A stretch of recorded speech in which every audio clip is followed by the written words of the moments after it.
Good afternoon, everybody. This is the work session for the Board of Mayor and Alderman for Tuesday, June the 23rd, 2026. We're going to call the roll. Alderman Barnhill. Here. Alderman Blatton is absent. Alderman Caesar. Here. Alderman Peterson. Here. Alderman Berger is absent.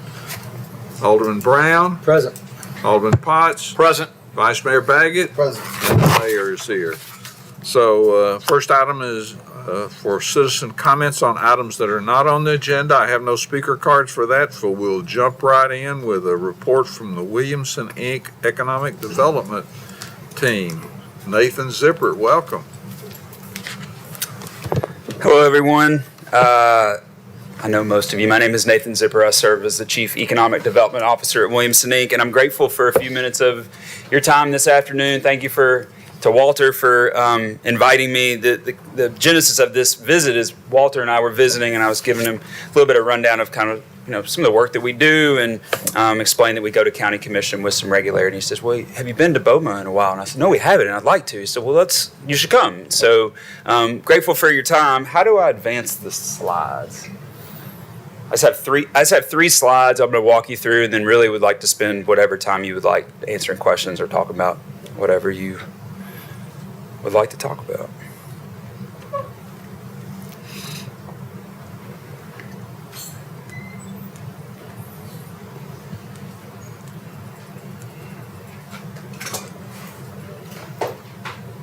And then great.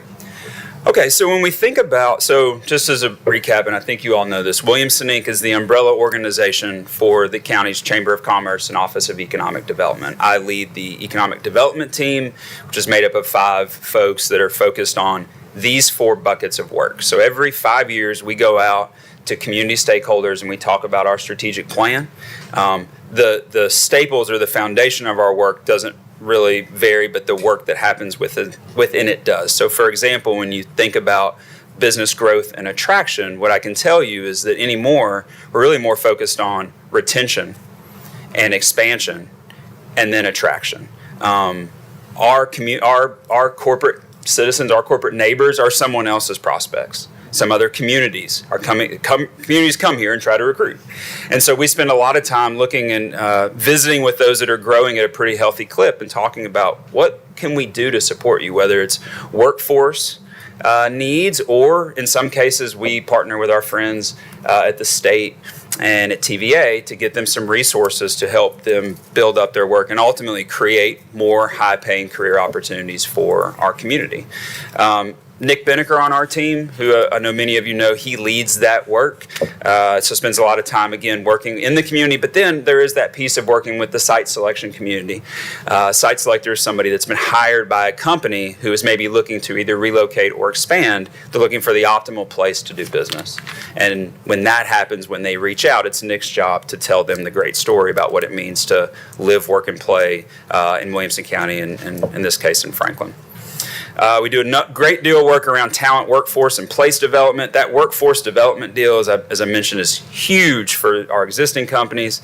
That looks a lot of different ways. We are, as you know, dialed in with our K through 12 partners to the extent, and some of you may not know this, we have staff meeting every Monday, and we have a representative from WCS and FSD in those staff meetings every Monday.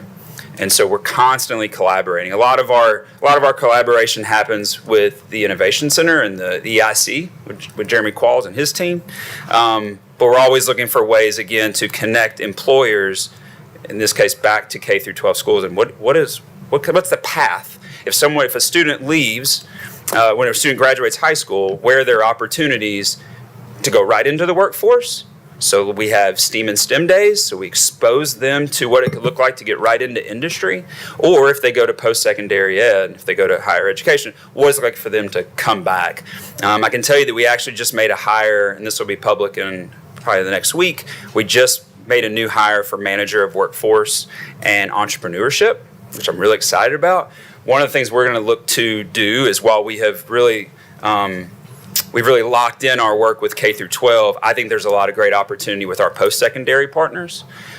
So for example, we're hosting a conference in Knoxville in a couple weeks that is being put on by all of the Career Center professionals from all of the UT system campuses. And so the thought is that these are the folks that are advising students on where to look for work when they graduate. We want to be out in front and, again, telling them and helping them understand what it could look like to come to Franklin and come to Williamson County and get to work. Innovation and entrepreneurship. So we have managed the Innovation Center, which is on the old O'Moore College of Art and Design site. We have occupied that building. Our lease is up in July, and the Heritage Foundation has decided they need to utilize that space. So the work will continue. We just will no longer have that incubator space in that building. So we're finding other places to do that work. We've got a great partner in Harbor and Union over at the factory, so we're doing some entrepreneurship work there. We'll continue to do our pitch contests, and all of the rich and rewarding work we're doing for entrepreneurs will happen, and we'll continue to expand on it. It's just not going to happen in that space anymore. And then finally, that regional collaboration piece is vague, but essentially it's when we talk about things like transportation solutions, attainable housing, education, we mean to be and we are a leader in those conversations. And what we know is what happens in our community impacts not just Franklin and Williamson County, but from one end to the other. I'm sure you've heard me share this stat before. There are 95 counties in the state of Tennessee. At least 10 people in every single one of those counties can connect their paycheck back to a Williamson County-based company. So what happens here matters, from one end to the other, and we take that as a tremendous responsibility and honor, and we take that very seriously. So when we're talking about what it means to, again, be out front of those big, hairy goals around transportation, education, and housing, we mean to be a conduit for connection and trying to move those things forward. This is also the bucket where a lot of our voter education work happens. So when we host Meet the Candidates, or we talk about our policy talks programming, that happens in that work as well. And then my last slide, I just wanted to share this with you. And again, I'm sure you all know this, but it's just interesting to look at. So this is a breakdown. So basically, I went through recently and looked at property tax revenue for all of our municipalities. And so basically what you see here on your left is if you are in the Franklin FSD taxing district, the total property tax revenue generated off of that district is right at, let's call it $116 million. Not surprising, it is heavily supported by commercial. So 65% of that district is made up of commercial tax revenue. Outside of FSD, it's 31%. That skews higher. Again, not surprising, that is our main business district. For the county overall, commercial is right at a third of all the property tax revenues. And so that FSD district is really heavy commercial. And so that's ultimately, at the end of the day, we're in the business of creating great jobs. And we're in the business of helping the companies that are here grow and be successful and continue to contribute in all the ways that they do. And a lot of that happens in Franklin. And we're honored to do the work and in partnership with you all. And so just grateful for the work we get to do together. Those were my 3 slides. I'm happy to elaborate on anything you'd like me to elaborate on, or if you have any questions about any of the work that we're doing, I'm happy to answer any questions. Alderman Brown. I'll ask. Yes, sir. We boast a lot about our big headquarters, but we also have a ton of small business. Yeah. What do you hear from, obviously a great economic environment right now with growth, but trouble with workforce. So what are you hearing the most from them in terms of what they're asking for help with? Yeah, the biggest issue that our small business folks are facing, and particularly retail, is simply the cost of property, of a lease. That Painted Tree deal was really enlightening. Yeah. So if you followed it, Painted Tree, which on Murfreesboro Road, closed abruptly. There were folks in there paying $6,000-$7,000 a month in real estate to have their booths. Yeah. So when we had an opportunity, that's a great example of we moved pretty quickly. We had them in the factory at no cost. They got to display their wares. We also gave them all 1-year chamber memberships. So the workforce thing, to get to your question, the workforce challenges come up a bit, but it's really the cost of real estate. Real estate. That's the biggest challenge that they're facing. Alderman Caesar. Thank you, Mayor. Nathan, thank you for your presentation. Very supportive of the work that you and your colleagues are doing, staying with the real estate piece, but in a little bit of a different vein. It's great that we're able to attract companies here, but not everybody that works in those companies are executives that make $2, $3, $4, and more $100,000 a year. Sure. Right? And we know the average cost of a house in Franklin is right at $1 million. Folks that are making less than $100,000, are businesses, when they're looking at Franklin, are they talking about where the workers in their business can live? Or are they talking about other communities within Williamson County? Or help me understand if that's a point of discussion. So companies move here in large part because they know they have access to a highly educated workforce. So when a company makes a relocation decision, the expectation, their thought, frankly, is they're not bringing everybody with them. And that's a huge misconception about the work that we do, because we hear it a lot, right? When you take In-N-Out as an example, where people hear 275 new jobs, and then the assumption is, well, that's 275 new families moving here, and that is not the case. You look at Mitsubishi. Mitsubishi would tell you that 80% of their workforce have been local hires, and that's the point. That's what we're trying to accomplish. So do senior leaders talk about cost of housing? Yeah.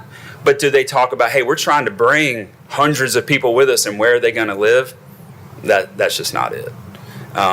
They are coming here to hire us. They will bring some folks with them. Usually they're C-suite folks who can afford where they want to be. Thank you. Anybody else? Mr. Stuckey. Let me just make one quick, just clarification on that slide that you see in front of you in terms of property tax generation.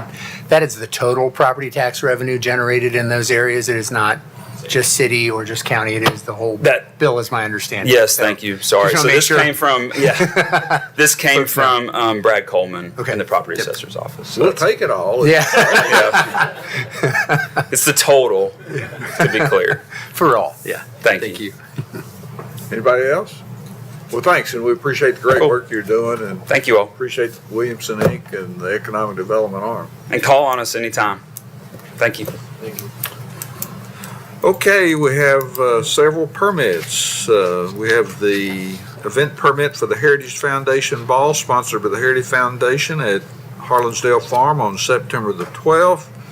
Any questions about that one? I see Jamie's here. Alderman Brown? Yeah. Is Monique or whomever? I guess the big question is, just a clarification maybe. I saw 11 is the staff recommendation, 11 is our amplification, but I also saw after party goes to the barn. So I did talk to the homeowner alliance group that represents that area. They're good with 11 generally outside. If it's going into the barn, generally don't have an issue inside the barn, but if it's stopping at 11 outside, they're pretty good with that. So they're good with staff recommendation. So I'm just trying to understand, is the noise continuing outside? Is it going into the barn? Trying to understand sort of what the I think we're looking at the amplification component. So the amplification ordinance doesn't really differentiate exactly the location. It's, can you hear it from a certain distance away? So that will be driven by what happens if they go in the barn, if they're sort of rolling the dice, if you can hear it beyond then. But we're trying to stick to the amplification ordinance itself. Based on that, we did get some concerns from residents last year about it going later and being pretty loud. So we were trying to be responsive to that. But I was going to highlight that for you because that is, the applicant asked for midnight. Staff has recommended 11. Lisa may want to clarify further on that. But so you kind of have a decision to make. They did want to have it on both agendas so they can get things moving because they have made a shift to Harlansdale because it fits their theme for the evening better. So Heritage Ball has been a long-standing event, and we're glad to partner with them on it. But this is one component we need some guidance on. So Yes, absolutely. Thank you, Eric. Normally, any event that has taken place at Harlansdale or outside is usually it's your 10 o'clock. And then sometimes they will go into buildings. But what we have found as staff is sometimes the music gets cranked up on the inside just as much as it's on the outside. And plus, at the main barn, you have to remember, it is not a conditioned space. You will have the doors open. And so that is one of the things that we have to consider when we're in this location versus, and Bicentennial was a lot that same way, even though you enclosed it, you're still mainly on the outside in like a pavilion type setting. So there's some challenges. It's wonderful space. We're excited they're going to be there, but at the same time, we do have to be mindful of our surroundings. Okay. Vice Mayor? Help me clarify, the 10 o'clock, because this is, our noise ordinance is 11, 11 on Saturday. Yes. 11 on Saturday. Saturday. but there is a 10 o'clock. Normally, most because of staffing and that type of thing, most of the time, 10 o'clock is usually when people are winding it down. Because you allow for another hour or so for cleanup and post. Because pilgrimage was 10 o'clock for a while, many years. And then I feel like 2 years ago, we allowed it to go to 11. I think it might have been 9 and went to 10. It went from 9 to 10, I not think from 9 to 10 to 10. 11. I think Yes. that's right. Yes, No, I think, you're okay, correct. I knew there was an hour. Yeah, it did go out, but I think it went to 10. Yeah, we used to close at 9 for pilgrimage, Okay. and then we allowed for, because you had some background with them, that we thought 10 o'clock. And then the other thing is the application, it states that it's Tractor Supply Arena is where the amplification is going to be. But then the diagram shows it adjacent to the barn, and Yeah, they've moved, thank you, Vice Mayor, excuse me. They moved their space to the event space, normally where you have right outside the main barn, usually facing the historic Hayes home. So then it wouldn't. it They would will be, not be in the arena. it they'll would not be the in the event. arena, be in the, lawn. more the event space. Yes, sir. Well, thank you. Anybody else? Okay, and then we'll go to the next one, which is the Christmas parade sponsored by Downtown Franklin Rotary Club on December the 5th. Any questions about that one? And seeing none, we'll go to the consideration of City of Franklin contract number 2026-0094 with Franklin Noon Rotary for the Franklin Rodeo Plaza at Jim Warren Park. Do you mind opening up resolution? Before you this evening is, we're very proud. As you know, we've been working on this for a little over a year with the city and the Noon Rotary Club. Staff brings before you this evening a resolution, basically an agreement between the two. Very excited that both parties are within this agreement concerning the projected funding, the installation, ownership, maintenance, and long-term care of the statue and associated improvements. Both parties were really hoping that this would take place for the anniversary, but sometimes that we don't always hit that mark. But we do plan to have, I believe, the Noon Rotary plans on having such a celebration. It'll be closer to the fall, which we all might agree that actually might be better. It will allow for us, as we still have the statue itself, should be here by the end of September to October. We are planning more of an October type event. This would also allow for us, because we're so deep into beginning of the summer, allow for us to get landscaping in and finish the touches around that statue that the city would include. And by no means this will be 100%. The reason you're building a plaza is you allow for stories to be told, you allow for it to continue to be part of their legacy. So we would continue to add things over the years to this area. But what you have before you is an agreement between the two. We're happy to answer any questions you may have, but very excited about this project moving forward. Vice Mayor? And I know you all had a meeting last week, and that's Yes, good. So I guess I should disclose that I'm a member of the Franklin and Rotary, and have been working on this. How are we on the contract? Are making sure that all that's squared away? I think we make good progress last week on that. We did. So as an update, what we're doing is laying, and Jerry Hatcher is here, his team, the streets department's been heavily involved along with parks and other public works as part of this and administration. The concrete for the statue itself, for the pedestal, is will be coming in the next month. That'll be laid most likely in July, and that allows for about 30 days or so to cure. We'll add the extensions of a sidewalk, your pathways into it. You'll have interpretive signage. The Rotary is working on the history. They'll tell on those anywhere from 2 to 4 signs as you lead into the plaza. You'll have landscaping. We've got electrical and irrigation that is going in, and then you also have flagpoles that'll establish the U.S. flag as well as the state flag or the Franklin flag as well as the Rotary flag. So you'll have just the 3 that will be lighted. So we're making great progress. That's good. The couple of questions, and this may be for staff since it's a work session. Go back and check on the only thing, the part of the reason why we have this contract now is A, it's a big deal, but B, kind of this is a nonprofit, and so capping kind of the additional costs that Rotaries, because they're raising all the money. The one thing I would like to look at is a weather-related damage and the stuff caused by storms, flooding. I think that caused some concern, and if we could insure for that, says the insurance guy. But I do think that is something. This is a private nonprofit and has raised almost $200,000 for it. It's hard to come.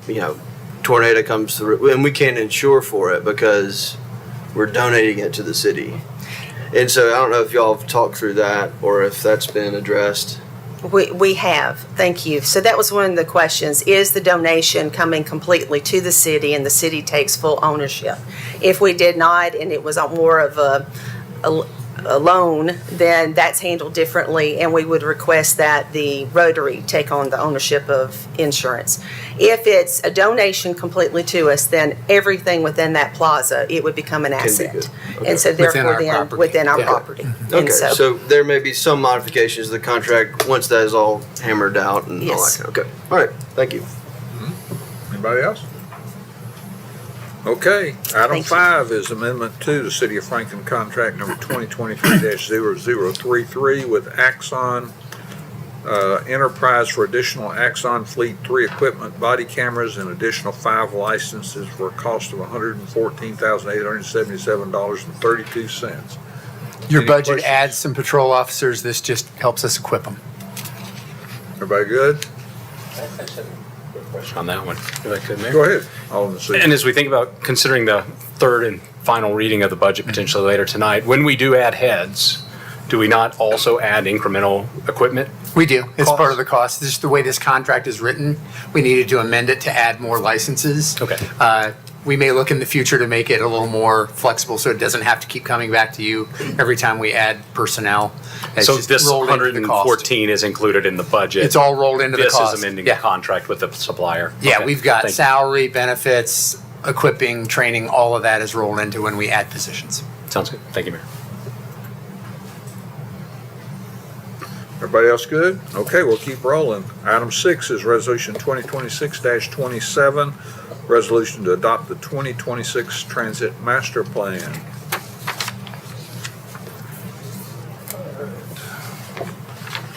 Is there a way we can pull it back?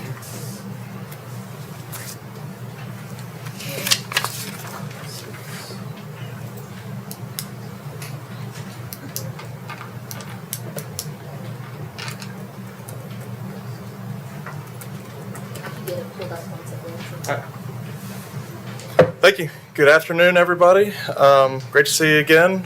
Tonight, bringing forward to you a resolution for your consideration at the next BOMA meeting. So that'll be July 14th, I believe. On Thursday, we will be taking this to the Planning Commission with the hopeful adoption by them. And with that, I can answer any questions or turn it over to Joel to present. Good evening, everybody. Joel Ray with Benish, Director of Transit Services. I'm going to run you through some slides. Those of you who were here last month when you had your joint meeting with the Planning Commission saw some of these, some of the same information. This is a more condensed version for sake of time tonight. I'll take you through just a recap of what was done to develop the Transit Master Plan and then show you the remaining timeline we have to wrap up the project. As many of you recall, The purpose of the study was to create this vision for Franklin Transit, set goals and structures in place to help evolve the system over the next decade.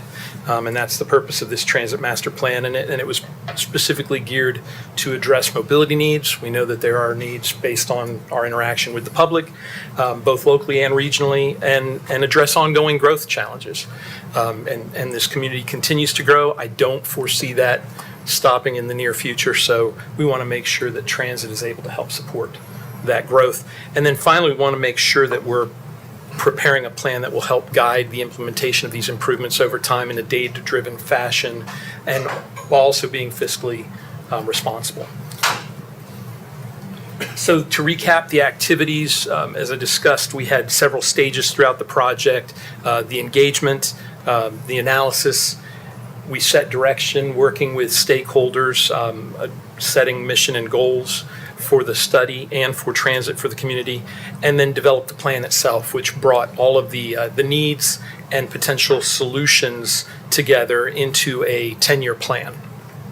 And all of these elements resulted in technical memoranda that have been placed on the project website, which was a virtual meeting room that I showed you last time. It looks like that picture in the top right corner. And all of the information has been there throughout the project as it was developed to make sure that the public had ample opportunity to review what we were doing.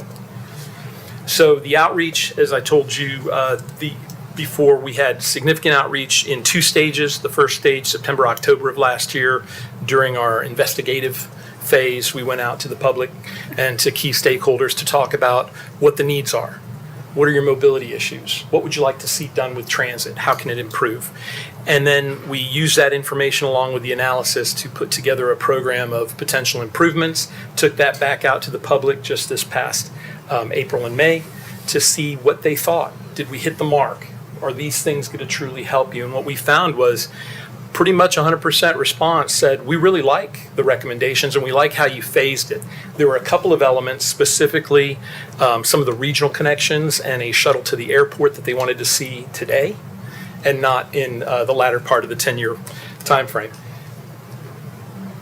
So let's talk about the recommendations. There were 5 key categories that included the recommendations. I'll just touch on each one. I want you to understand that there were over 50 total recommendations in the final plan. This is just giving you a sense of some of the more near-term improvements for the sake of time. So for example, one of the key categories was outreach and communication improvements. So talking to staff about having a structured outreach strategy so that we just don't go out to the public every 5 years whenever you're renewing a plan. Let's make this an ongoing process so that you can continue to listen to riders and the general public about how you're doing.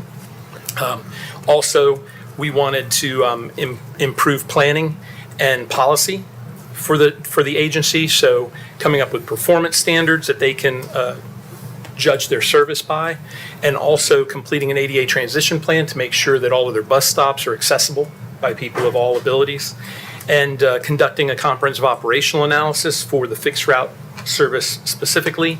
Capital and technology, one of the things we found out is they've got some technology. Not all of it is working the way it should. We want to do an assessment of that and make sure that we have the best technology available to ensure that they have the data to make wise decisions about the future of the service and what improvements they're going to do down the road. So that is another element of these recommendations. The 4th area or category was performance monitoring. Once you have new technologies that are producing a lot of data that you can trust, turning those into metrics so that you can judge the performance of your routes and all of your new services to see how they're performing is important. But not just internally, also having externally facing dashboards so the public can see how you're doing. And taking that information and putting it on maps and message boards at stops so people see when the next bus is coming, that kind of thing. And then finally, service improvements. And this is the key part and probably the most costly part of the plan. And that is, well, what new services can we implement? What new routes can come online in the future years? One of the things we've suggested is a Cool Springs microtransit pilot, and we'll talk about that in the funding section. That's something that's already got funding for. And microtransit, for those of you who aren't familiar with it, if you're aware of the transportation network companies like Uber, Lyft, that you use a mobile phone or some other device with an app to call for a ride. And in that case, it's demand-based, but you don't share the ride. The only difference with microtransit is while you're riding that vehicle, there may be other people in the bus with you to take advantage of where that vehicle is going. So that's the microtransit concept. And then we've got some other improvements that we've proposed to the existing fixed route services. So to just take you through kind of a time lapse of what this might look like over time, this is your current fixed route service. We are not showing the Todd coverage, but it basically covers the entire city boundary. So you've got your red route and your blue route. If we were to implement all of the service changes that have been recommended in the Transit Master Plan, in year one, you would see that Cool Springs microtransit zone come online. By year three, you would start seeing changes to the existing red and the blue routes. You would also see that lunch shuttle that currently operates between downtown and the factory, and that would become a permanent downtown shuttle operating daily. By year four, you would see, based again on the data and the performance, if Cool Springs works, then we think a Central Franklin microtransit zone would also be supportive, and add that to the mix. And then finally, you can add citywide microtransit, which would then take the place of Todd or could be co-branded with Todd. And then you see the new routes there operating along 96 and also on the Columbia Pike and Lewisburg Pikes. And then by year 9, we would add in WeGo's regional bus plan. We've been working with them on our plan to make sure they understood what the city of Franklin wanted to accommodate, and they've been telling us about their plans. So you see a lot of new regional services, and about that time is when we would show a shuttle to the airport as well from Franklin. And that's the one element I mentioned that folks really wanted to see today and not necessarily by year 9. The plan has an implementation component. We want to make sure staff understands not only what they need to do, but how to do it. So there's a process included in the implementation plan where the early steps that they take to initiate the recommendations will do a lot of planning and feasibility analysis to make sure that they create a firm foundation for things like the technology assessment. And then they can use what they find out during that initiation phase to actually implement. And so, for example, if the technology assessment goes as we expect, then we're going to see a lot of improvements to scheduling and dispatch, to passenger counting on board the vehicles, launch of mobile fare payments so people could use their phones, an app to actually pay for their fares rather than having to put cash in, or even having tap capabilities so people could use debit and credit cards to pay for their fares. And of course, the microtransit zone in Cool Springs. And then we would expect monitoring to occur to see how these improvements that are made are functioning. Again, data-driven performance will determine whether the later year improvements get implemented as they've been programmed, because we're projecting out 10 years what's going to be needed. Changes between now and then can occur that this analysis might show, hey, you know what? That's a great idea, but we need to do this instead because of this new development or these new growth areas. So that's all included in the plan. And then the last thing we did was put in a complementary financial plan, just using planning level estimates of costs for the 10 years for all of the planned improvements. And then we compared that with existing revenue streams to show what could be funded that's been proposed, as well as what would be requiring additional resources in the future. And I know this table's a little bit small, but what we see is primarily most of the capital and the planning elements that have been recommended are really funded. It's really the operations and those later year improvements, things occurring in 2030, 2032, 2034. Those are the elements that are going to require new resources. So we have time to not only identify the resources, but to make sure that those implemented, or recommendations once implemented are still going to do what we expect them to do today because of all of the analysis that's able to be done with all of the other improvements that would be implemented in the interim.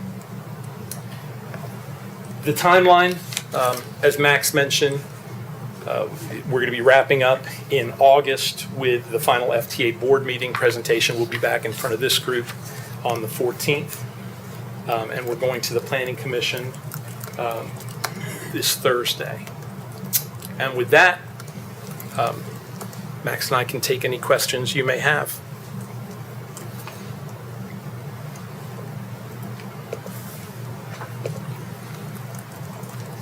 Alderman Potts. Thank you. Thank you, sir.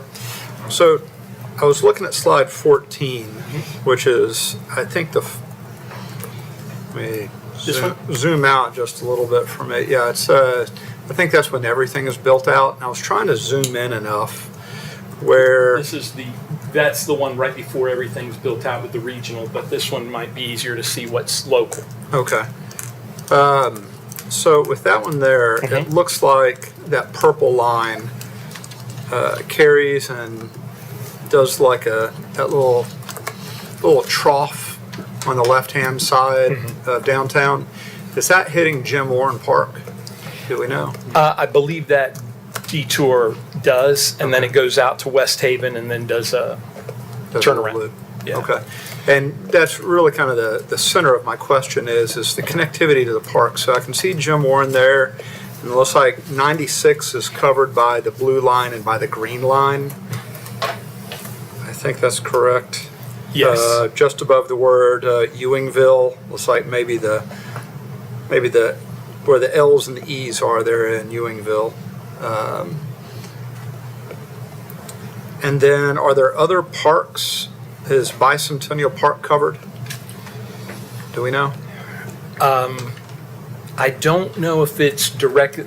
Obviously, it's going to be within walking distance, but not a quarter-mile walking distance that we like. It'll be farther. But the other thing to keep in mind is those zones. Everyone can still get there using the microtransit. And maybe this would be good to explain how the two work together. And what we're seeing more and more, and you can thank COVID for this, because the work from home phenomenon is not going away anytime soon. And what we're finding is a lot of transit agencies have lost routes where the routes have no longer become viable because of the people who use the route before are working from home. So what transit agencies are doing is converting those areas that no longer the demand doesn't support the fixed route, and having a big bus constantly operating on the same road over and over every day for hours, 14 to 16 hours a day. So they replace it with microtransit, so the people only call using their app when they need that trip. And then they can use the service to either get around within their zone, and that would be a certain price point, and that's how you control demand. Say, for example, Cool Springs, if you wanted to go from point A to point B in Cool Springs, that might be a $3 trip. But if you're going to go from point A to a bus stop, that might be a $1 trip. And then you use the bus, the fixed route, to get to another part of the city. And then you can get to your final destination using microtransit in that particular zone or by walking. So when you ask the question about Bicentennial Park, there's a good chance that they're going to be able to get there using one of the two services, maybe not necessarily fixed route by itself. Yeah, and that's what I was looking at is. Go ahead. Yeah, I was actually zeroing in on Pearl Park. Once it comes online, I think you know where I figured you were going that direction. With Bicentennial, it currently is served by the red route. Harlingsdale also covered with the blue route currently, or within close proximity. To the Pearl, it would not be. I do want to underline and stress that these are conceptual routes, so they will likely not end up looking exactly like this, but they will be similar to this based on how the data shows the demand is there. So, as Joel was describing with microtransit, if there are enough origins and destinations down to Pearl Park, there might be the expectation that a fixed route would work. Okay. If there's not enough to get out that way, then it wouldn't be. I think that's really the beauty of how this works is you can use the microtransit to help define where you might find success with a fixed route. Good. I just want to make sure we're supporting the park system and as large as the Pearl's going to be, to make sure it's at the top of the list.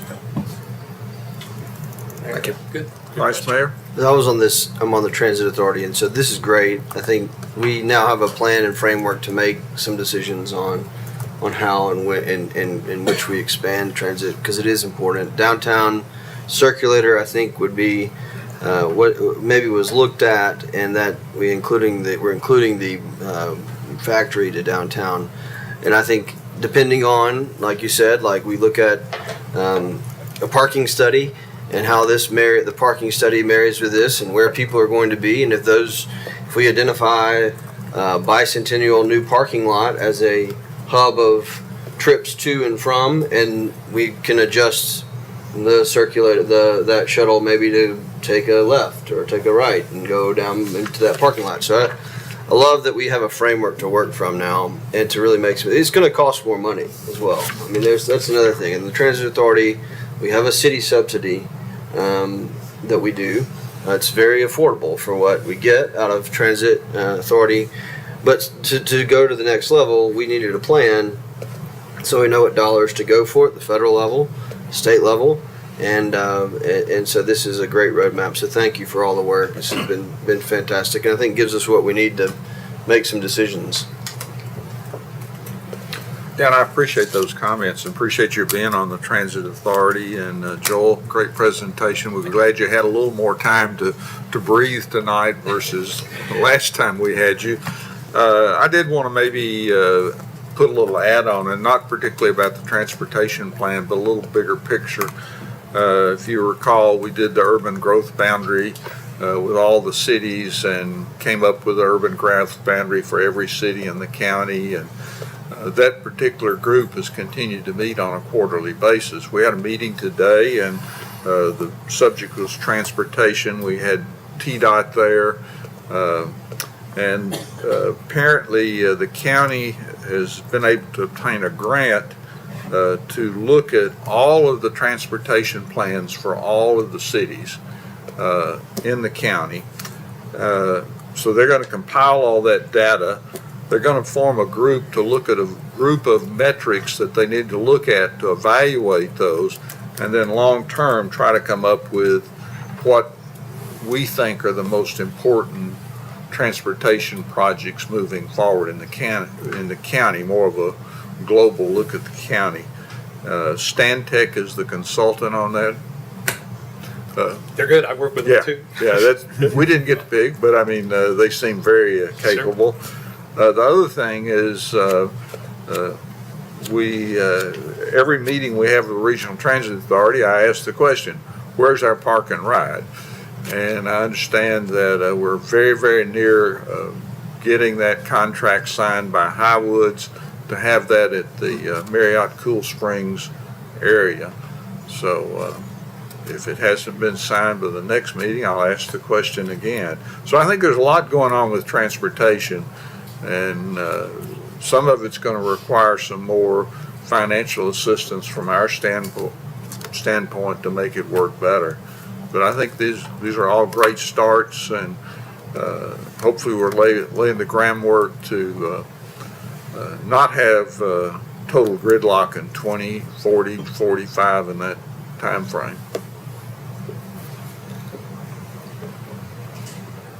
Anybody else? All right, let's keep moving on. We'll Thank you so go much. to, thank you, Joel. Amendment 3 to the City of Franklin contract number 2020-0286 with Westlaw subscription to add co-counsel at a cost of $90,864. Any questions with that? Sound like everybody supported?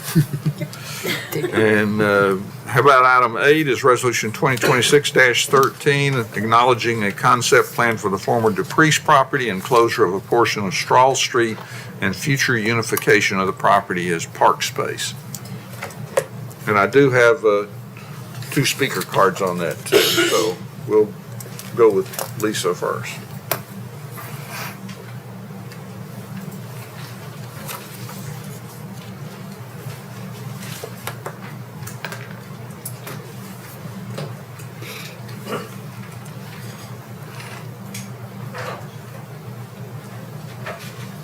Lots of anticipation. Well, in the meantime, the master plan comes forth, brought this to you, the Battle of Franklin Trust in the city of Franklin shared a cost in developing the master plan. It's to further to Carter Hill Park within the area of the Columbia Pike area, with the future of the visitor center. Do it for me, thank you. Coming on board, and then as we develop the park, but we thought it would be a great opportunity to engage the community. Went through quite a few meetings to share this concept plan and talk to residents, talk to other agencies that will be utilizing this space in some form or fashion. And so I'm here to answer questions, but I know that there are residents and others that are here to speak tonight, Mayor, so I'm happy to do whatever you'd like. Any questions for Lisa? Go ahead. Here, Sure.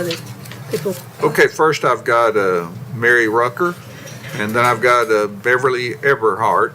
So please come forward. We'll give you 2 minutes. Good evening, and thank you for inviting us. We are glad to be here. You want to close Folk Street, and I'm here to say no, because it's a community, and we have several streets that's running across Straw Street. And Straw Street take us around to Granbury, which you all changed the name. It was Granbury, but now it's Granbury. I think if you close it, us coming in and out, we are doing fine coming out on Columbia Avenue. But Columbia Avenue traffic we have to wait till they pass for us to come out. But coming in, we can get in just fine. Okay, and then come May, Carter House had visitors to come in. You all are using part of our parking spots. Our visiting halls is what you're using. And then you want to use our bathrooms, which is not a public place. It's for the residents that lives at Reddick Senior Apartments, a residence. But the thing about it is, you didn't close Claiborne Street when you put your park there. And I can understand why you want to close Straw Street and not stop us from coming through and using our street, which has been there over 100 years or longer. And we have residents, new residents, that after they tore down their old Reddick and put in new subdivisions, apartments and things, I think that we need to have our place to come and go as we always should. And so if you're planning on, what I want to know is, are you planning on closing Straw Street, period? That's the answer I want to know. And have you all considered that? Well, I think I'll let Ms. Clayton speak to a little bit more to the plan so there's understanding. And then I'll have And I'll tell you what's going on in our area. Reason we need it mostly because we have ambulance service coming in when someone's sick, fire department coming in, nursing home is up on Straw Street, which is Mulberry now, a nursing home instead of Claiborne and Hughes. So all of that, it means a lot to us and to the people that lives in that community. We are our community. And we appreciate it very much if you all let us keep it open like it is. I know we can come down, we can come out of our driveway over into Granbury, and so can you all, since you got your park going there. You all have an opening there on Granbury also, because when you come into that light to Granbury, you all have the first parking lot, we're the second parking lot. And I feel, we can use both sides, but I just prefer that you leave Straw Street open. if maybe Ms. Clayton could maybe give a teeny bit more detail to what that slide is showing us. You may sit down now. Thank you. I thought she said it very eloquently. I met with Minnie, and she was we're very gracious to invite me into the Reddick Center. We had over, I guess, maybe about 25 or so people there to allow me to, over about an hour, we went through all the scenarios for the park. And one of the things is to make sure is to hear from those residents who use Straw Street. And I believe I had shared with you before, and I went back to them to kind of make sure they understood that this meeting would take place so that you could hear their concerns, is they do use it. A lot of times they understand the traffic of coming into, that they mentioned maybe it being a right-hand turn in only. They talked about understanding how with the park traffic going back and forth, but when they moved into the Reddick Center, they understood that there wasn't a thought that this could expand the park system at that time.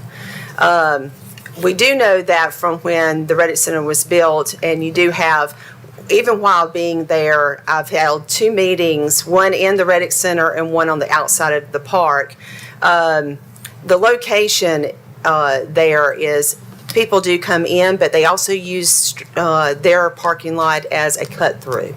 And we do believe, I addressed that night, is one of the things that we need to do as a city is maybe work with the Housing Authority, we as a city of working with our PD department to make sure that there is some signage. Right now, there's not any signage. You do have people parking. We don't want this to be a public parking spots for this. If people are visiting the visitor center, we want them to use their parking lot. We also know the library is there, so there's going to have to be some education. If we do close this, that it isn't just everybody's happy and it goes by. I think there would have to be some, I think we need to do some type of education as well as take steps to make sure that we educate those, but we also do some physical things in this area so that it prevents these if you decide to close this park. So maybe we'll let Ms. Everhart come and speak 2 minutes, please. Thank you all for listening, Yes, ma'am. and I hope that you all make the right decision for us, because we need that area. And then on top of that, you have something to say, Ms. Hunt? Yeah, I'm gonna let Ms. Everhart go ahead and speak. We have the trolley that comes through our area there. They pick Give us your up. name, please, Ms. Oh, Everhart. I'm Beverly Eberhard.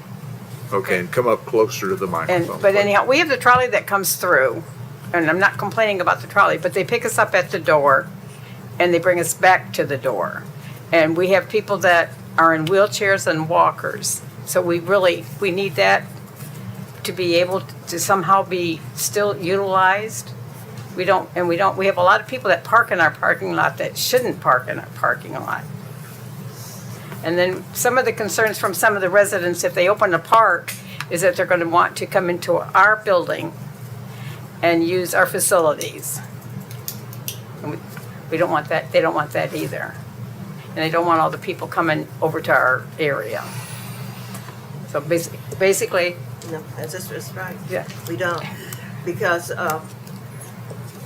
like she said, some of us in wheelchairs, some of walking canes or whatever. Okay, we have different people that comes in. We have caregivers that's coming in also to help with these people and where we are at Reddick Seniors. And we just prefer that our Straw Street stay like it is and give us a consideration of coming and going. Yes, ma'am. And that's all we're asking for. know, Thank you. To be fair with us, and we'll be fair with you all. Thank you. I'm going to see if the board has any comments. You may sit down now, please. Okay, thank you so much. And thank you all for inviting us.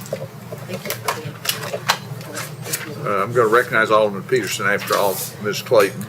Mayor, I did ask Eric Jacobson, the Executive Director of the Ballard Franklin Trust, he's here this evening, because part of this plan is to make sure that the interpretation of the park, the work that's gone into making this expansion take place, and so if during, whether it's question now or at that time, whatever the appropriate time is, I'd love for him to speak to this as well. Sure, we'd love to have him come up and speak to it, and while he's getting ready to come up, I'll let Alderman Peterson speak.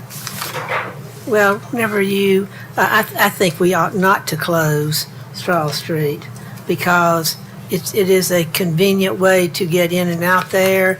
And as we're saying, we talked about Reddick right there also. And so it seems to me that it would not be a good idea to close Straw Street because there's so much that you can get to, get in and out going there. But it just looks to me as if it would cause more problems than it would help anything. Go ahead, Alderman Barnhill. There were several comments made about somebody using the restrooms facilities and parking in their parking lot. And I'm not sure that I see the correlation between Straw Street being closed or Straw Street being open. And if whatever we need to do, if that's an issue whether Straw Street is closed or whether it's not. So we need to resolve that issue there. And I drove through there a couple of days ago and looked at it's not a street, but basically from Granbury to Straw or Straw to Granbury, you're running through. It is a street? I don't know if it's a street, No. you can drive through it all the way. Well, you can drive through it, that doesn't make it a street, you're just driving through that parking lot.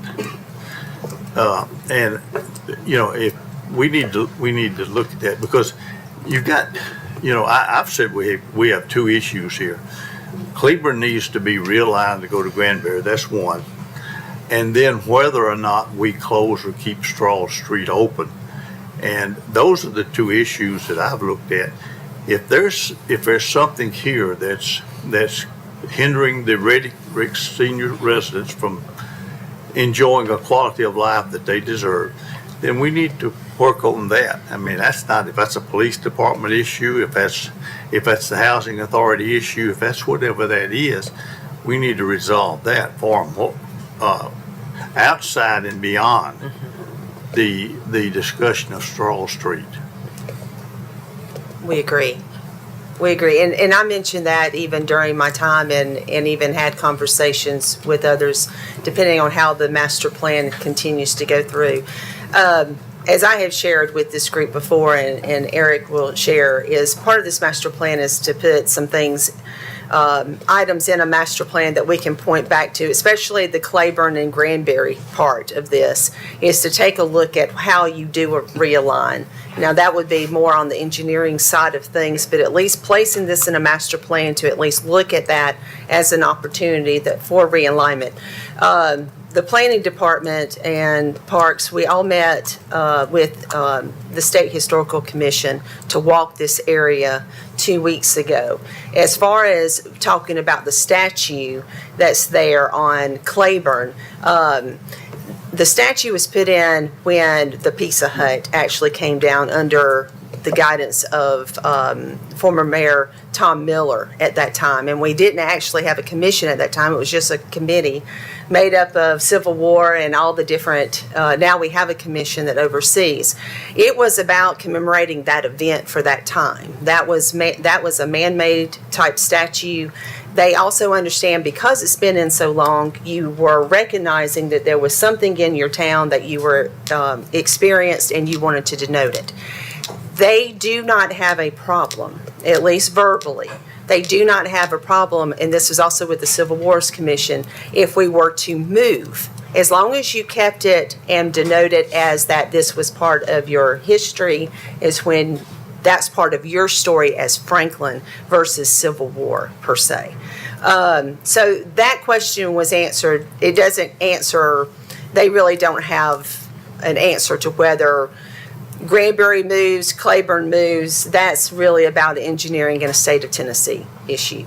But as far as Straw Street, one of the reasons the recommendation from the Parks and Recreation Department to the board is to take a look at, right now you do have to cross roadways. You do have to, vehicular traffic is all around this. This is a very unusual type park.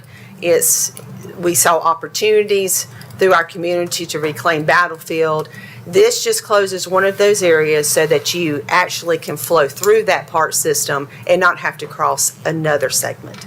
And so that was the reason the master plan was brought forth in this manner. So there's a few more. And then, if you don't mind. Again, Eric's been working tirelessly on the Carter House addition, and we're excited we partner with them in many aspects, and so this was just another one of those, Eric. I don't. Go ahead and give your name and everything, Eric. Eric We know Jacobson, who you are, but for the record. CEO of the Battle of Franklin Trust. I was sitting there thinking about. I'm not a salesman of any sort whatsoever, but as I was listening to some of the comments, which are from the heart. I hear that. I think it might be worth adding that one of the things that I have experienced in this area, especially having managed a Carter House now for over 15 years, is how much quieter this area is through reclamation and the various businesses that once existed on both sides of Columbia Pike. And if you are on Strahl Street or Claiborne Street on any 5 or 6 days of the week, there are people tearing up and down those streets fairly regularly. And somebody with a pay grade much higher than me can probably show how Claiborne can be realigned and connected to Granbury so we have a light system where people can effectively cross Columbia Avenue. And I actually think, with all due respect, the neighborhood that is west of the Pike and south of modern Strahl Street would actually be quieter and safer with that segment of Strahl removed, because then traffic cannot get to Columbia Pike, and there is a problem whether you want to take a left or a right onto Columbia with Strahl Street as it exists. So those were just some thoughts that came to my mind tonight. I think everyone is aware of how the removal of that just makes the park more whole. I'm not people parking where they shouldn't be is a problem that we experience as well. So I'm to Alderman Barnhill's point, I think that's a problem whether the street is open or not, and that has to be addressed, I think, on its own merits. That's really what I can add. I certainly don't need to talk about history. I think this is about functionality, and if we could get the other streets realigned and this one removed, I think the neighborhood ends up being quieter and frankly safer than it is today, because there's a lot of traffic stopping on Columbia Avenue to let traffic in and out off of Strahl Street, which a light would help control. So I think, anybody have questions, or does that help at all? Caesar. This just general comment, not necessarily for you, Mr. Jacobson, but firstly, thank you to the residents for coming in and sharing your thoughts. That is vital to us operating a successful city, is hearing from the people we represent. And as somebody that represents the whole city, as an at-large alderman, I think about this in three kind of distinct but interrelated elements. First is, are we going to close Strahl Street, which has its merits both for and also restricts maybe some connectivity within that community, so that would perhaps be against. The second piece, and this is the one that concerns me for this area in general, is we've reclaimed a great deal of property and made it battlefield reclaimed forever, but we haven't done a great job of supplying a way for people to get to these parks to enjoy them. And as a matter of fact, I don't even know if Claiborne allows street parking. It might, right? Like if I'm going to go to one of these two beautiful parks, much better than a Pizza Hut or a Domino's, where do I park if I'm visiting from out of town? I would hope maybe they park at Carter House, walk through Carter House, and then the question becomes, how do they get across the street without playing leapfrog or Frogger? Mm-hmm. I'm aging myself in that comment, but parking is a central discussion, I think, for this park system here. And to suggest that the library is going to be a suitable parking lot is maybe a bit short-sighted, and I don't know if the library would be okay with them being the parking lot for folks to say and walk. And so, as a matter of fact, I was at the parking lot just this past Friday morning for the Juneteenth breakfast, and I was grateful that I found a parking spot. And so I worry about that being our parking place. And then the final piece is if we were to align Granbury and Claiborne on a planning map, that seems prudent. And I think I've had personal comments about the staggered light and its effectiveness in other areas in the community. In this instance, while in an academic sense, aligning Claiborne and Granbury might make sense for flow, I think it actually provides some safety because it's not aligned. Because you can't go straight through Granbury onto Claiborne and not have to slow down to make the two turns. That's not maybe a complete thought or a finished thought from my perspective, but I do think that little bit of a zigzag in this dense kind of historic community makes a little bit of sense to manage and control traffic. And so those are the three big things I think of, but I also think of the way that traffic will flow. It's going to go the course of least resistance, kind of like water. And if I live on Strahl Street or want to get to the Strahl Street Park, and we remove Strahl Street, I'm probably going to turn right on Granbury if I'm coming south out of town. And then I'm probably, if I'm honest, I'm not going up to Reddick. I'm probably taking a right and driving through the Reddick Senior Housing parking lot. And as long as Strahl Street maintains connectivity to the back piece. So I worry as we think about the impact of this, it becomes to kind of cascade in a lot of different directions. And I know, I believe it was Alderman Brown last time we talked about this. Perhaps it was Alderman Baggett. I don't want to steal your thunder here, but is there a reason to maintain connectivity from the Reddick side back to Strahl Street? And is there a way that we could deter folks from using Reddick senior parking as a thoroughfare? Because it's not. And I drove by it recently. There are speed bumps there. There are speed bumps there, but I don't want to. So I raised those 3 or 4 items that I think we need to be a little bit more. It's not just closing the road, I guess is my point. And maybe I should have started with that and could have saved everybody a few minutes. But I think the reason it's more than just closing the road, or for those reasons I just illustrated, and maybe even some others. Vice Mayor. Thank you. And again, thank you to the residents to speaking. I've been thinking a lot about this because, and what you have is a parking lot that's acting as a road right now. So in some ways we're kind of working, and that's the Reddick Senior Housing parking lot. So in some ways, you kind of have the problem now, no matter what happens with Strahl. Like people are doing it now. Would they do it more or less in the future? I think that's debatable. I think there's some pretty good reasons why they may not. There's some reasons why they might do it more. I think, again, as Alderman Barnhill said, there's some of these things that I think are Franklin Housing Authority specific that we can work with to fix, and I'm happy to engage with them on that. Specifically, but possibly controlled access of that. Working as an internal solution for Reddick to figure that part out. Because again, it's a problem now. Whatever happens with Strahl, sounds like we got some problems to fix with the people going through the parking lot, right? But the other thing is related to parking, and I don't want to take the eye off the ball here, is that I've been to many battlefields as a tourist. There's no expectation like we have with the shopping centers and the office buildings that there is parking in proximity to the blades of grass in which you want to go see.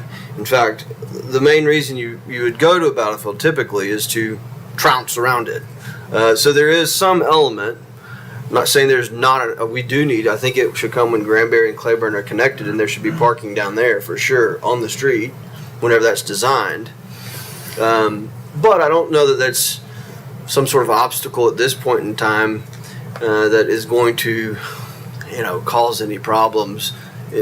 For sure with relation to Strahl Street. I'm with you. I think we need to have.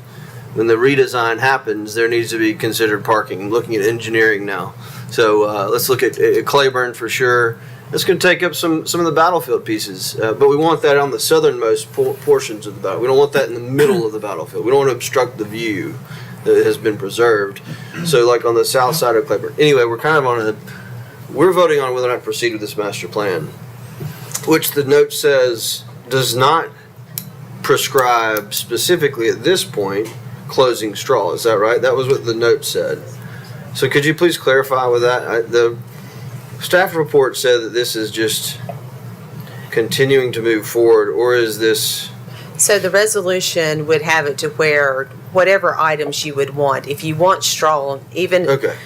we're not saying that because of you're building a park. Right. And so there are going to be elements such as Granbury, the Claiborne, Straw Street removal, you have fencing, you've got to develop this park. So over time, if the resolution had it to where you would close Straw Street, then you also, as the board, or we'll go back to the city administration, that there could be a time period to where we phase this park, as we will with budget. We will phase this park in. But I think from a standpoint, if you're going to close Straw Street, then we would want to go ahead and remove that and almost rip the Band-Aid off and work with engineering of what's the best way to close it at that near the roadway of where Reddick Center is, and then how do you create the park itself so you don't have thoroughfare. I think the last comment I'll make is of the resident comments that were made, and I appreciate those. And there's a lot of work to do inside the city and outside. A lot of these, again, are not things we're in control of. But I think that a lot of the concerns like transit continue to come. Yes, it's going to continue to come. Again, there's all the on-site things like facilities and parking and all that stuff. I think that can be solved. It needs to be solved anyway. The parking item, I think, is a pretty easy solvable thing from a staff and enforcement of the area and working with Franklin Housing Authority. Really, it comes down to, are the people that are coming down Straw, driving down Straw from from Natchez area, Claiborne, that, and then they're coming to Columbia to go right or left. That's really, at the end of the day, those people would be going down to Granbury, and I think that's the main. I think a lot of the things that y'all brought up, I think we can address in a lot of different ways, and I think we need to do that. And maybe, I don't know if we need a next step if we did vote on this and how we're going to do that, because you don't want, if you're a resident, you don't want to hear all this talk like we can solve them, but then it not happen.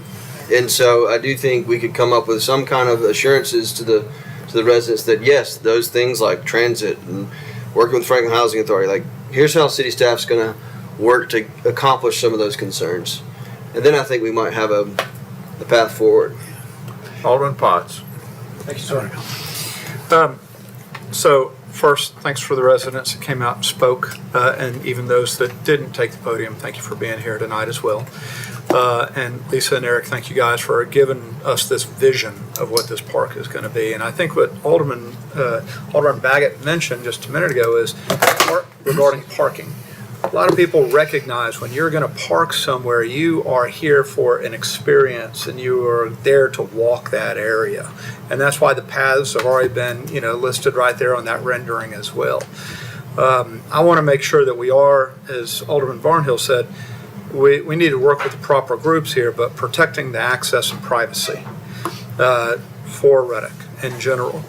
And I think that there are some solutions. You've heard a couple of them here. And my notes right here is I'm looking at adding the private drives at Reddick, at the Reddick Senior Residence driveway in Granbury Street, and adding the Reddick Senior Residence driveway in Straw Street.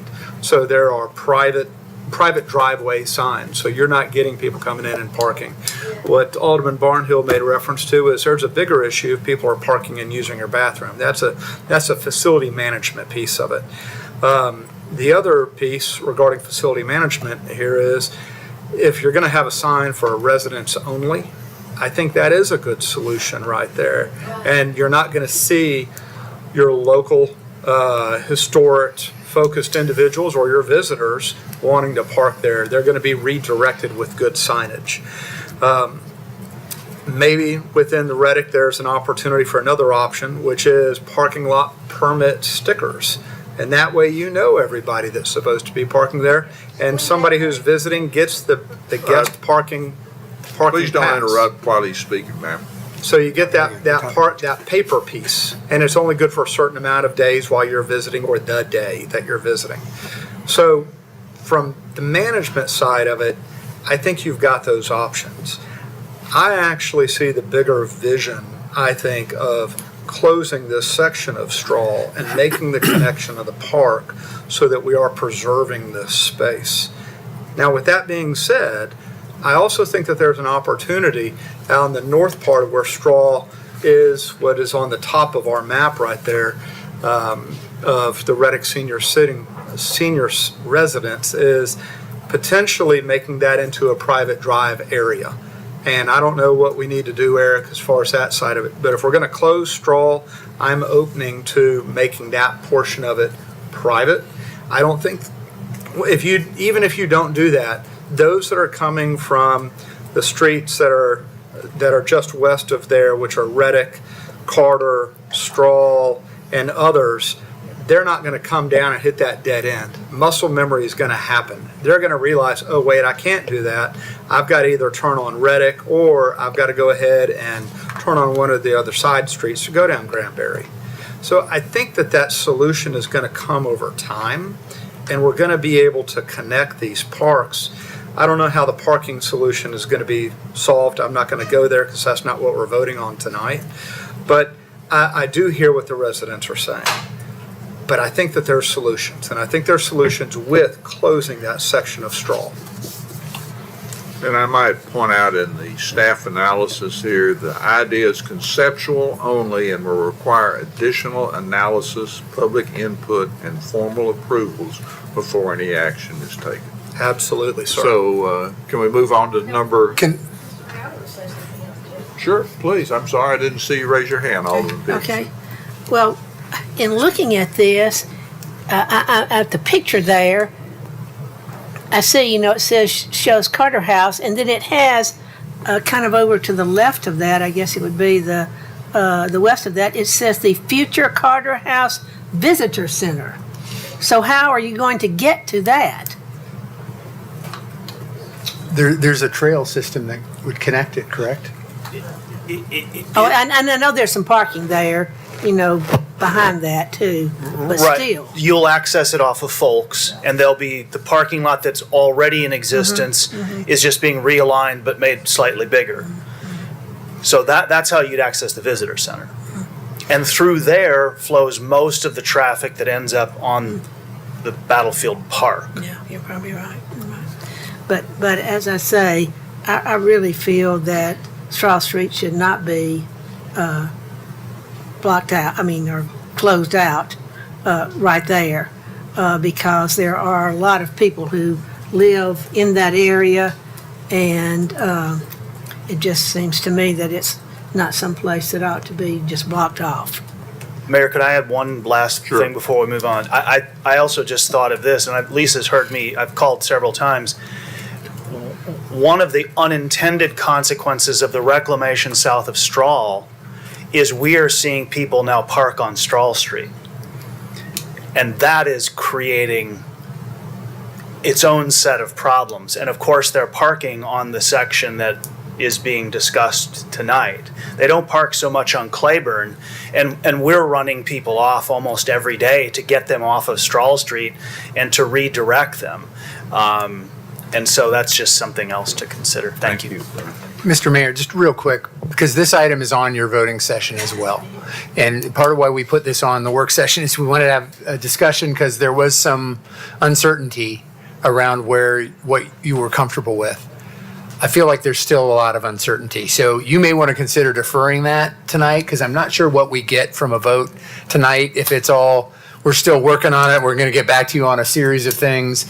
I think there's a general concept of closing Strahl Street. If you're not comfortable with that, or you want us to refine some other elements further, I think either a deferral or even a withdrawal of this item and then come back with a little more developed plan or elements that address some of this might be appropriate. So you don't need to decide that or discuss that right now, but it's 7 o'clock. And part of why we put this on here is we had an instinct that there might be some more questions we need to answer before you're comfortable voting. So just know staff sort of expected that there might be some need for that. And that's okay if you want us to pull that back and do some additional work or defer it or however you think that works. And Lisa and I can huddle a little bit between meetings and talk a little more about that and maybe give you a little more feedback on that as you get ready to vote at 7. Item 9 is follow-up on Armstead Infrastructure Development District, lien ratios, and affordable housing component. This is a pretty straightforward item for you. We've presented on this 2 different times and had pretty good discussion at previous work sessions. Between last meeting and now, we've had the opportunity to work with the development team, the applicant in this process, and they've made a couple very specific and very helpful adjustments. They've made a specific commitment to attainable housing with 12 deed-restricted workforce housing units as part of the development. So there's a specific commitment there. That allows us, in our view, in our review, to kind of check that box related to a commitment to attainable housing. That is one of your 4 kind of policy pillars in the IDD policy itself. Of course, we'd said they had more than met the exceptional design component of that as well.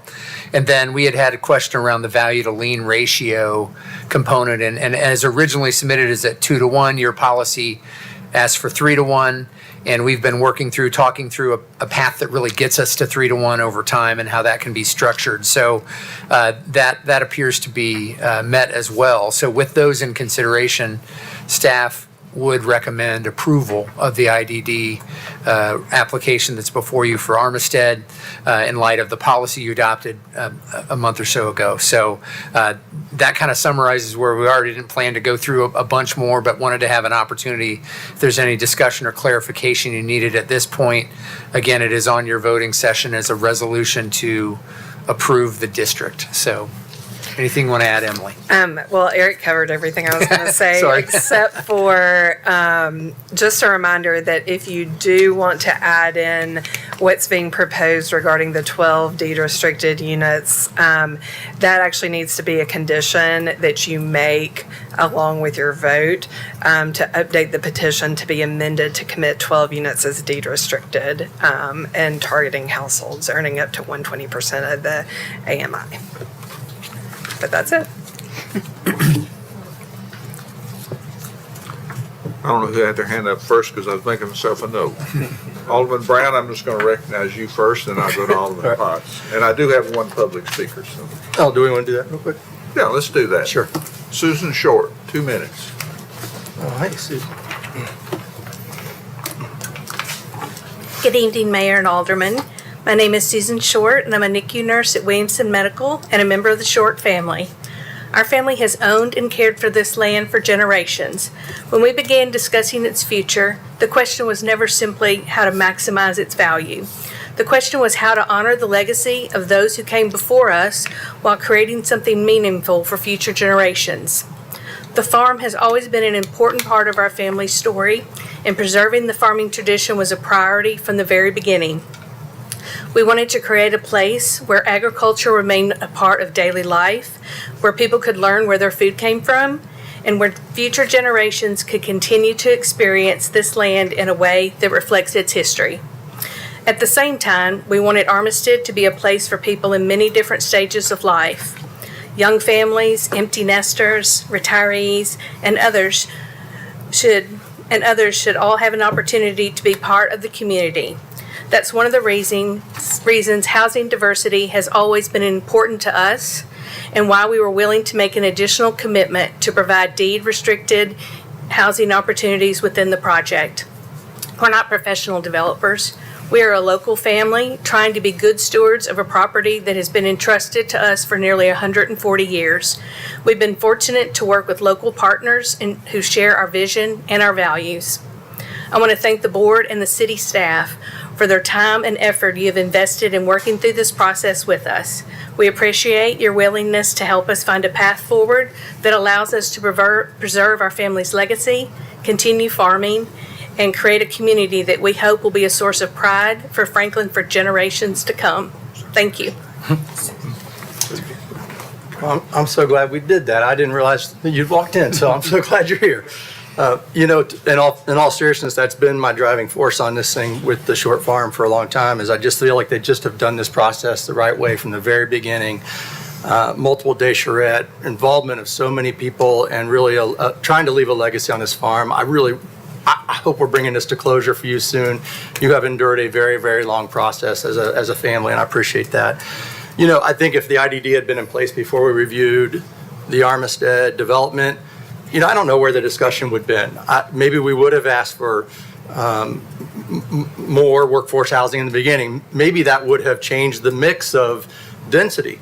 But we also probably would have lost the very thing that the Short family was trying to gain, which is this really great working farm, this legacy, this thing that the charrette and the constituents in our area, the residents really wanted out of this development. And that's why I go back to all the time, we did 4 pillars on purpose.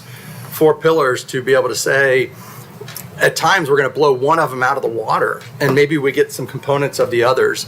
This one is something that we don't have in our community. It's exceptional. It's a placemaking. This thing is going to drive economic development in our community because people are going to want to come and visit this place, not just live there.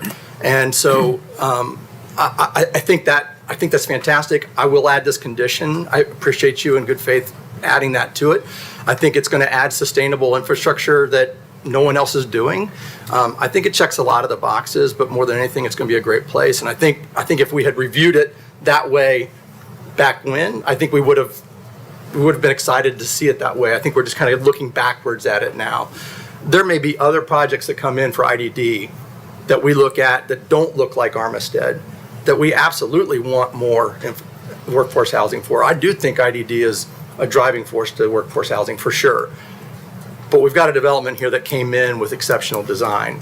And I think you have to give up some things in order to be able to get that. You can't have it all. You leave money on the table when they're doing what they're doing. And so thank you, Short family. Thank you for doing what you're doing for our community. And I'm excited to see this thing come to closure for you and for our community. So thank you. Alderman Potts. Thank you, sir. I actually have a question of the applicant, if he can come to the podium. Please.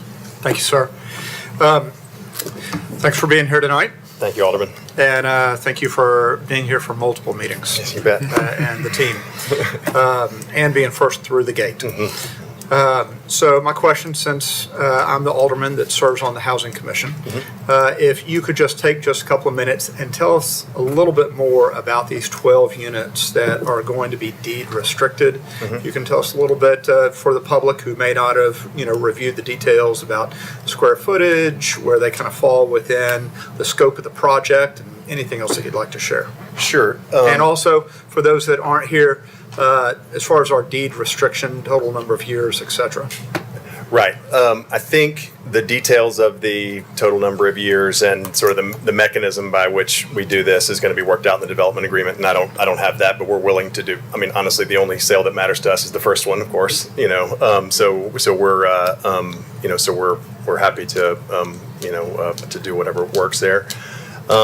So these lots are positioned right next to one block off of where our pool and community center is in phase 1, and there are 2 sections of them. We classify them as tiny home lots, but that may be a little bit of a misnomer because they're not these little 400 square foot units. You can have an 800 to 900 square foot footprint for them, and so that would with 2 stories you can get a 2-3 bedroom house that would be good for individuals and families, and so I think they're positioned right amongst all the other homes, which is sort of a hallmark of what we do as new urbanists and traditional neighborhood designers. The idea is that you want a mix of housing and you want everybody to collide and be amongst one another.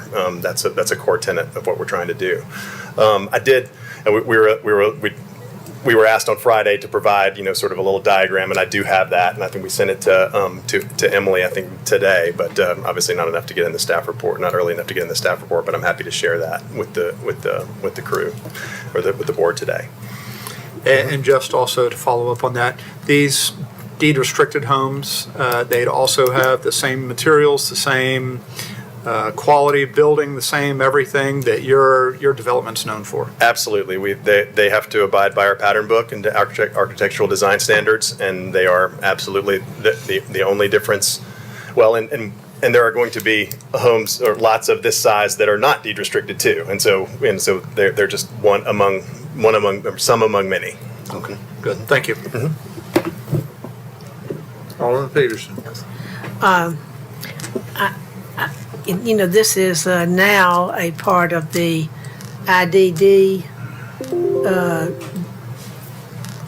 district that we're looking at and everything, and I still have a lot of problems with that. I just, I looked back at some like the city of Bristol, Tennessee, that uses the IDD, and they were, in addition to the people who eventually buy a particular, I'm just saying a house, but it could be some other things too.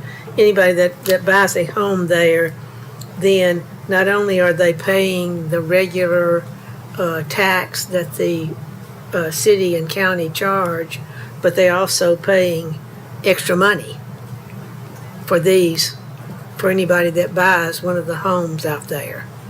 And I'm really concerned about how much more. I'm looking at the city of Bristol, Tennessee that uses this, and they're showing that they have to pay, instead of $4,000 for the regular assessment, they're having to pay an extra $1,000 every year. And so I want to hear something about this. So that's actually completely optional for the buyer. They can wrap that up into their mortgage and pay it off at closing and never have to pay anything else on any property tax. So how much would they have to pay? Well, whatever. So for instance, if we have a $100,000 lot, and there's an IDD that's somewhere that ends up around 3-to-1, right? So about $30,000. That's amortized over 30 years, at a whatever the interest rate ends up being, 5.5%, something like that. Pretty similar to what a mortgage would be. So they can either, if they qualify for it, pay it off at that time. And that would be the same as if they took out a 30-year mortgage on for that amount of money. So it is completely optional and it's fully disclosed, at the onset, and that's been an important part of the process, and as well as of the policy that you guys put forward. So in addition to the regular price of the home, you have this other assessment. That's right. However, in theory, the price of the home would be, would be reduced because the market rate would come down by the amount that it costs to deliver that house because that IDD is there. So if a builder bought our house and it had an IDD associated with it, they could choose at their point to, when they buy it, to pay it off, or they could allow the buyer to pay it off. It really is about, somewhere between, depending on where interest rates are at the time when this is all closed, somewhere between 5.5% and 6.5% amortized. So which is about the same as a mortgage. So it is optional, but they may not qualify for, that extra $10,000 or $20,000, that it would be. And so they could put that on their property taxes and pay it off then as well. Oh yeah, please. Yes. We're going to pay off the majority of it anyway. That's right. You're paying that off. That's right. When we the first closing, which is generally happening at the sale to a builder, so probably about 50 to 75% of our lots will be sold to builders who will then build and then sell, right? So when we sell to a builder, it is incumbent upon us to pay off most of what has been bonded for that particular lot. So if it's a $150,000 lot and we sell it for $150,000, if there was $30,000 or $75,000 in there, at that closing, we are mandated to pay down at least up to 3-to-1, right? So then all of a sudden, that's up to the buyer or the, either the builder or the eventual home buyer to whether they want to leave that IDD on the property tax bill or wrap it up into their mortgage. Alderman, are you still Alderman Peterson? Alderman Barnhill? Close. There's a lot more to say, but This item is on your 7 o'clock meeting for a vote. I mean, if, this is on here to clarify what has changed in the last 2 weeks in terms of the application and this specific component around attainable housing and those elements. So if that helps. I guess my question is, it has been, what happens to development if the IDD does not pass? You mean, would we be able to continue? Would you be able to continue as you presented under the plan that you've got now with the X number of houses you've got with the farm concept? Because we've been talking about Armistead being here longer than we've been talking about IDDs. Mm-hmm. So that plan and that concept has been here, and we've been looking at it. So I don't know how many years now, but it is something that has been around longer, and because we've given a lot of development potential to a lot of things here, and I'm just curious. I guess there's advantages. I can't see that there's a tremendous advantage to having the IDD. Now, maybe somebody can. I think we've gotten some things out of it, possibly, that we did not ask for, but if had we known about, we probably could have asked for. So, tell me how, if this does not, you're asking for the IDD portion of the development tonight. Correct. And I've asked and have not gotten, I've gotten answers, but I haven't gotten an answer necessarily that convinces me or tells me why an IDD is important in Franklin, Tennessee. Well, I mean, I think the impetus for the IDD in general was to be able to fund infrastructure early for development. So development didn't happen out in front of the required infrastructure, and that is very much the case with Armistead. We have sort of built our phasing plan around. I mean, basically 2/3 of our infrastructure costs come in phase one. And that would not be something that the existing capital stack would be able to fund without the IDD at this point. So we would have to reconfigure our development approach pretty significantly without the IDD. I'm not saying it couldn't be done, but I think it would hurt both the pace of the development and the short family financially.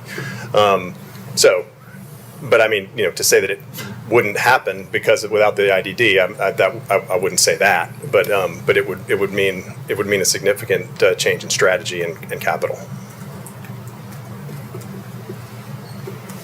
Alderman Caesar.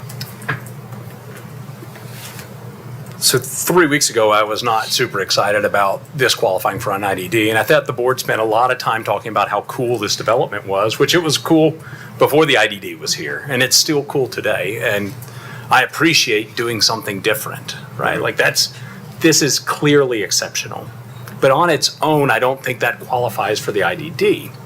However, I think the developer went away, heard what some of us on the board were objecting to, and I think my colleague, Mr. Barnhill, does a good job of asking the question, what if, does it die? And I'm not hearing that it dies, I'm just hearing that maybe it doesn't do some of the things that you've brought back to the table, and I want to acknowledge that. We've talked a lot of time about finding a place for people to live in our community that aren't making the top end of the income structure, and I appreciate that you could, without this IDD, probably turn those tiny home lots into something that's way more lucrative, potentially. But you didn't. You heard our ask for some contribution to the workforce, and you've made accommodations to do so, probably at some expense to you and the project. In addition to that, I was not a super fan of 2-to-1 on the valuation because while technically we don't encumber that risk, I don't think it sets a good precedent to say, let's push it right up to the line and let the fair market do it. I think the fair market will take over. but I am much more grateful with a 3-to-1 valuation. And the piece that should be highlighted in here is that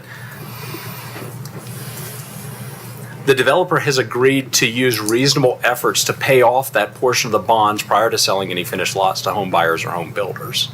So in exchange for that additional IDD, you're going to take on some additional cost as the developer. And if that's not agreeable to you, I would encourage you to stay till 7, because I'm gonna ask for that to be a part of this, and we'll see how the board feels on that, as well as some of the other market standard safeguards that come along with that. So, and while my colleague Alderman Peterson asks about the cost being turned over to the individual, there's a lot of costs that are baked into the price of a property. Like if they put in trees in front of my house or a median in front of my house, that comes to me in some way. It's all a math equation.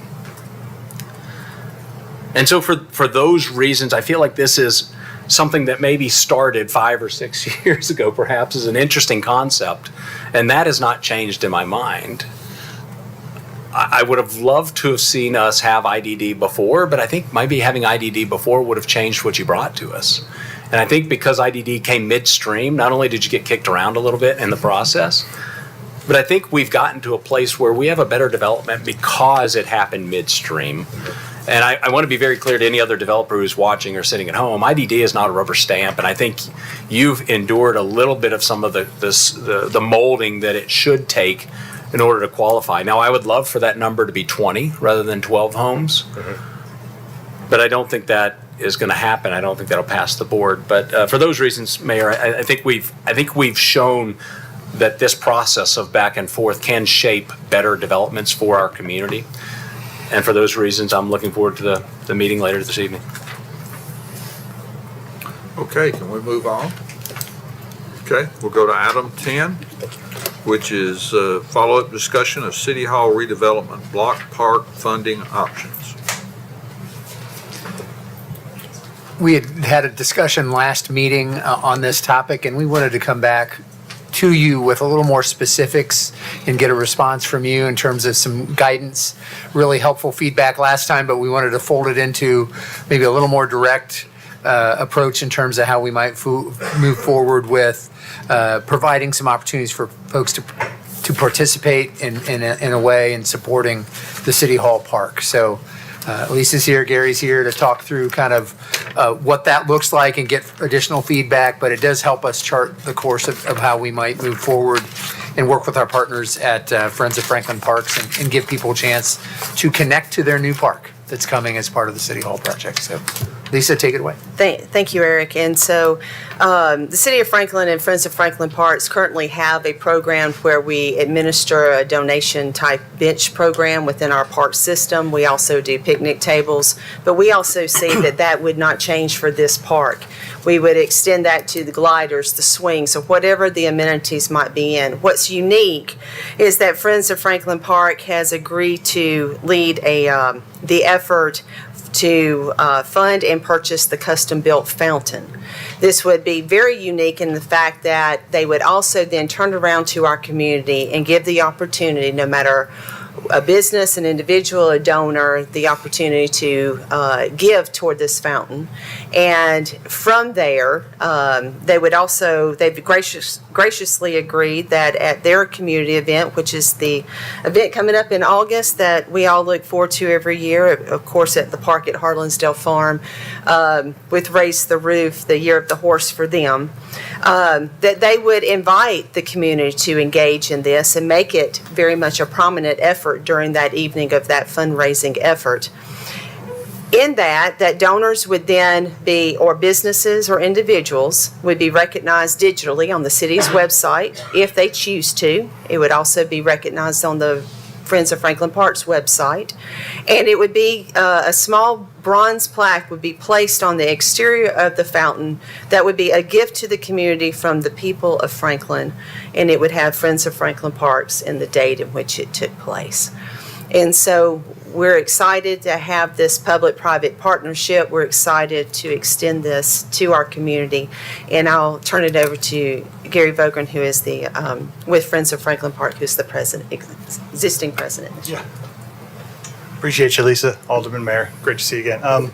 Yeah, Board President, Friends of Franklin Parks, Landscape Architect, City Planner, and Park Designer of City Park Hall, Franklin Park. As she said, we just want to be brought to the table. You've asked us to help where we can. We want to step up, and this is our 15th year of Friends of Franklin Parks. We'd like to establish $150,000 for this fountain, which is all in is $180,000. We want to, as Lisa said, engage the community. We're all about parks and recreation, preservation of open space, connectivity. This is something just unique, a special gem of the park that we want to be a part of and have the community part of this involvement. And as she said at our Raise the Roofs, August 22nd, I know we'd all love to have you be there, and most of you are. We're going to promote this activity and involvement, as we always have done, and being collaborators with the City of Franklin. This is just one small piece that we always are honored to be part of with the City of Franklin. And I'm just one small part of this board, but we're just trying to help, and we are appreciative of this offer. So I'd be glad to answer any questions you may have. Alderman Brown. Thank you. Yes, I love continuing the bench as it is. Let's not alter for this plan, and I love the idea of how you're resolving for the fountain. Great. Vice Mayor. To bring this back after last meeting, because I think we were all a little bit, there's a little, at least maybe I was the other one actually, I was confused. And that's quite possible and probably probable. But I love the idea of the fountain. I'm still hesitant on the benches. I know this is the City Hall Park, and the bench program and starting, I don't know, like, what is it gonna call? Like, this is a City Hall Park. It's gonna be monumental. Are we selling names on City Hall Parks in perpetuity for, $500 or what? I mean, like, what is the? No, for the donation part, unlike the fountain, our existing program is if it's in honor or in donation of someone. So there is specific characters we have already established in our other historic parks. So it would follow those same guidelines. So we normally do not have businesses that look at, usually it's, again, in honor or in memory of someone. And I guess what I'm saying is a bench around Pinkerton's 1 mile trail is one thing. A bench in our city, again, that goes back to that. So I'm good with the fountain. Fountain, like green light, I think it's awesome. Appreciate it.